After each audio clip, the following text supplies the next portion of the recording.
just want to let everybody know it's good seeing you guys. Welcome back.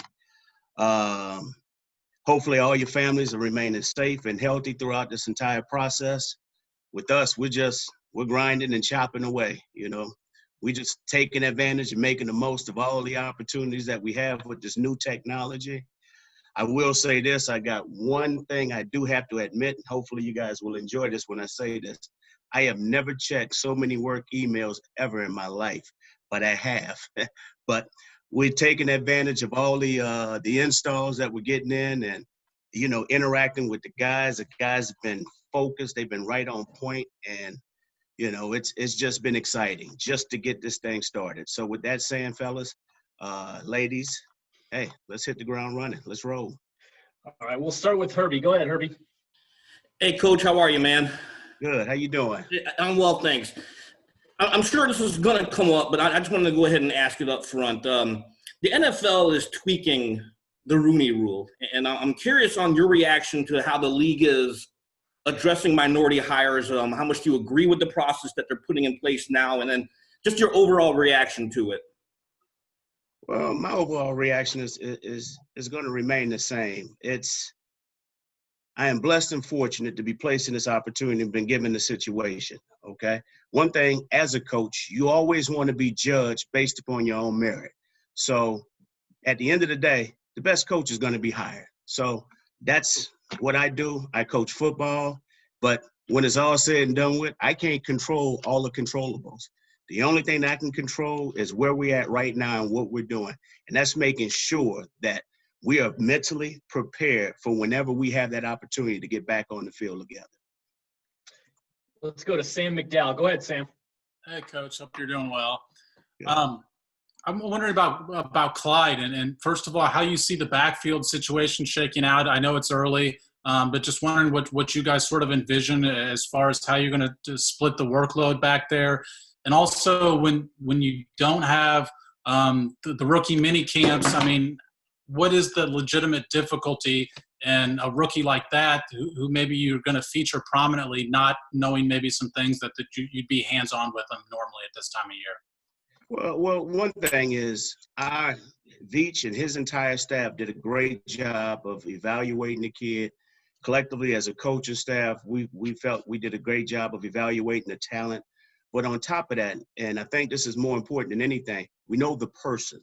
And we know one thing that kid is going to do. He's going to come in and work his tail off.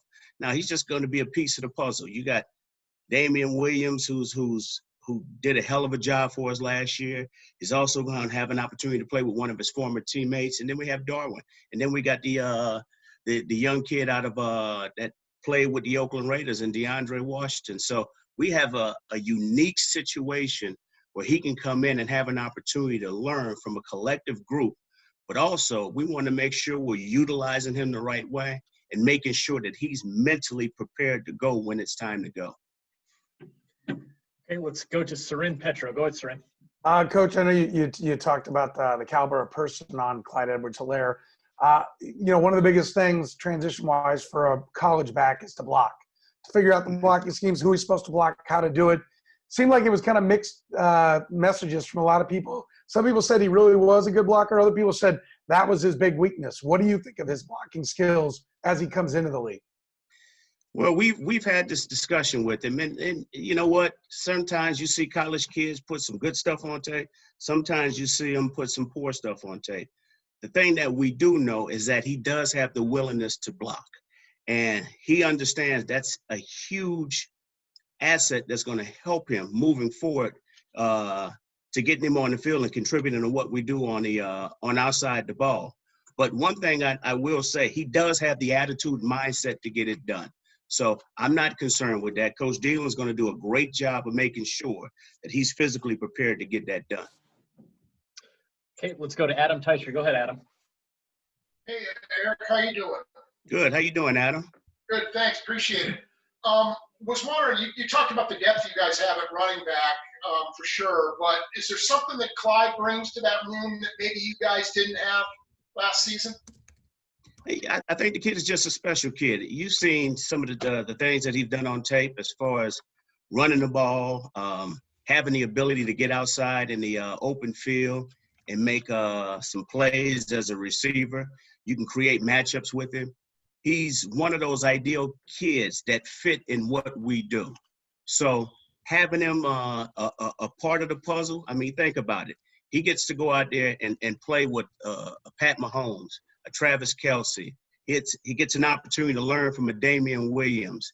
He gets an opportunity to learn from a DeAndre Washington. He gets an opportunity to play with Sammy Watkins and all those guys. So I think with his talent and also his attitude and his determined mindset and the professionalism that he brings to the organization, I think that's going to help him to be even better. So I think the kid got some special traits, but I also believe that our players are going to help him to grow to become even more of a special contributor when it's all said and done with. Okay, let's go to James Palmer. Go ahead, James.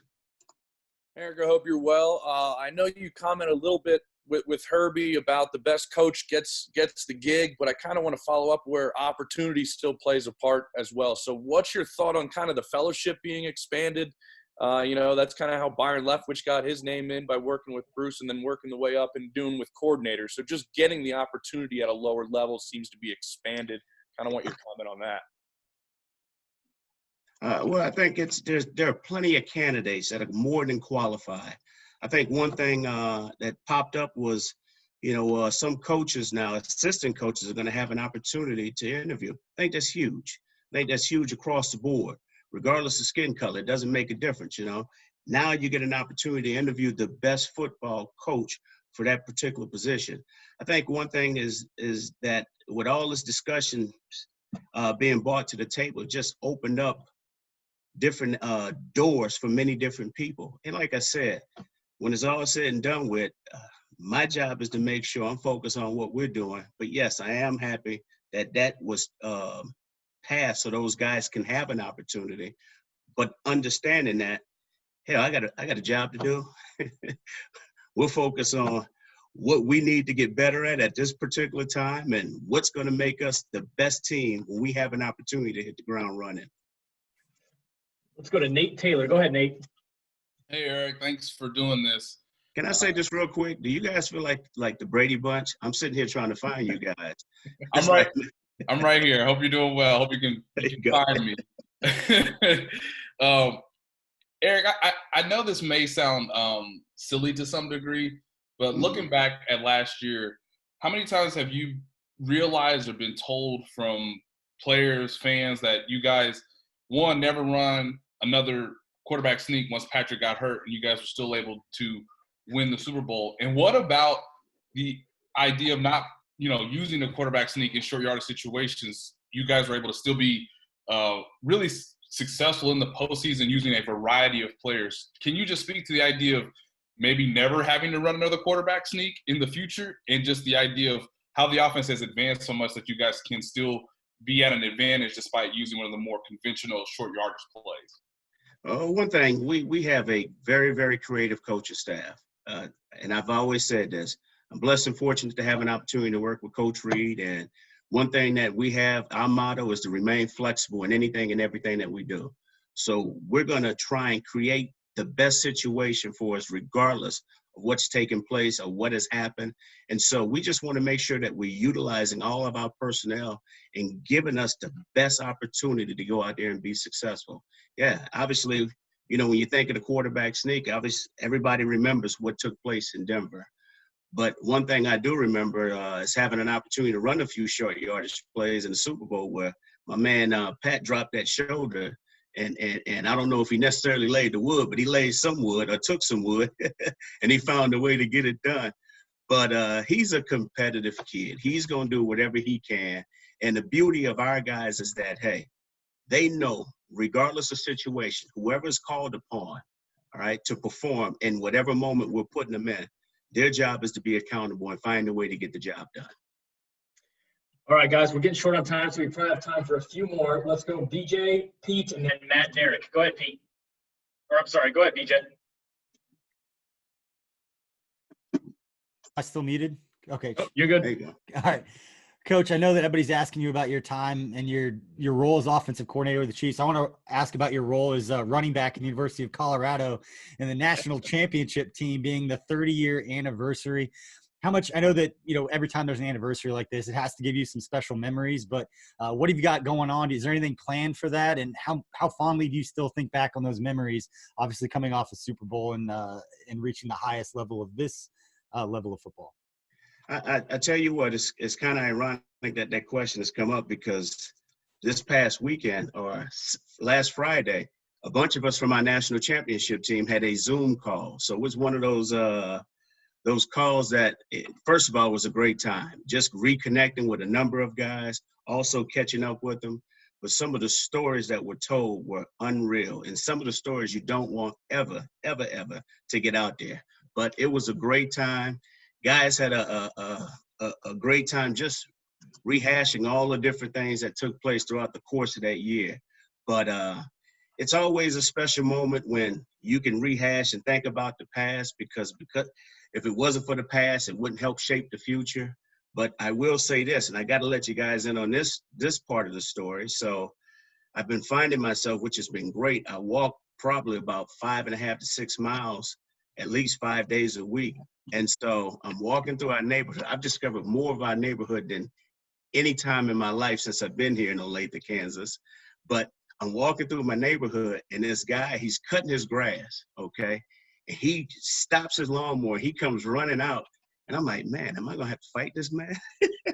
So, but come to find out, he gives the exact date, and it's a shame. I can't recall the date. But he gives me the exact date, the exact time of the fifth down deal against Missouri. I'm like, man, are you guys ever going to allow us to live this down? I mean, but it was hilarious. It was funny, but I will say this, it's good to be remembered for a lot of good things, but also too, I hate the fact that in this state where we are and working with the Kansas City Chiefs, I'm pretty much reminded about the fifth down more than anything than the national championship. All right, let's go to Pete Sweeney. Go ahead, Pete. Hey, Eric. Thank you for taking some time with us. Hope you're all right.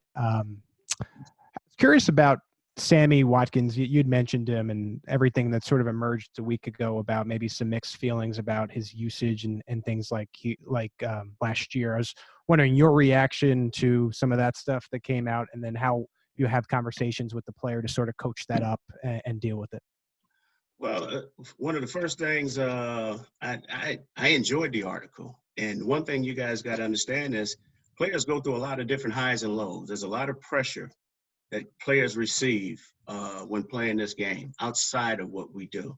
And so I'm not going to divulge on any of our conversations, but I love Sammy. I love the way he comes to work every single day. I am very blessed and fortunate that we're bringing him back. He's a big, huge part of what we do. And I'm actually proud that he allowed people to get to know him because he's a beautiful kid. He's a hardworking kid. And the only thing that he wants to do, he wants to be great. And I think more than anything, I think if everybody can take that and just feel just his urgency to want to express how hard it is to achieve those goals, just listen to him. He's allowing everybody into who he is, but he just wants people to know that he wants to be the player that he was expected to be. And we love him because of that.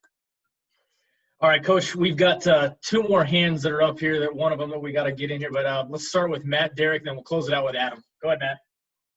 Hey, Coach, I wanted to let you know I almost wore my fifth down T-shirt today just for you and I Coach see you Joe. got your misery gear on. It's got zeros on the clock and 31:27, but hey, I wanted to ask about the offensive line because you're bringing back 4 of your 5 starters from the Super Bowl. Left guard really the only position that's up there. You got Andrew coming back, but you've added Mike Remmers and Brett Veach has mentioned Lucas Niang might be in the mix. How open is that competition to you, and what do you think of the new guys that you're bringing in there on the line? We're very fired up about the guys that we're bringing back. We're fired up about the new additions that we have. We just want to make sure that we're sound at every position, and we're going to create competition. And when it's all said and done with Coach Het, myself, Coach Reed, we're going to make sure that we're putting the best 5 out there that gives us the best chance. And you know, in this in this industry, you can't have enough good O linemen. And so we just want to make sure that we're stockpiling on depth, but also creating a competitive atmosphere so we can get the best 5 on the field at any given time. Okay, Adam, go ahead and close us out. Hey, no fifth down questions here, at least not today. I wanted to ask you what you knew or what you know about your 2 young development quarterbacks since you've had them in, and also I'd like to hear in your words, what's in it for those guys to come here to this team when the starting quarterback job is locked up for a long time?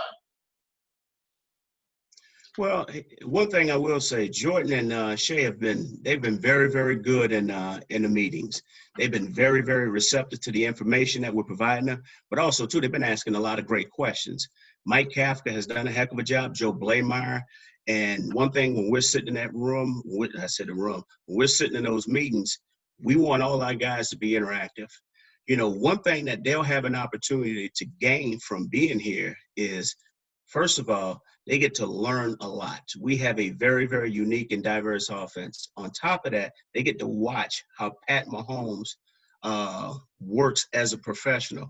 And I think more importantly, they get an opportunity to work with a Chad Henne who's been around for a very, very long time and has provided some outstanding leadership qualities within that room. So those are the things that I think those guys gain from being here and a part of our family. Coach, we appreciate you joining us. Thanks for your time. Hopefully we get to see you soon. All right. Thank you, guys. Guys, hey, stay healthy and stay safe, please. Thanks, Coach.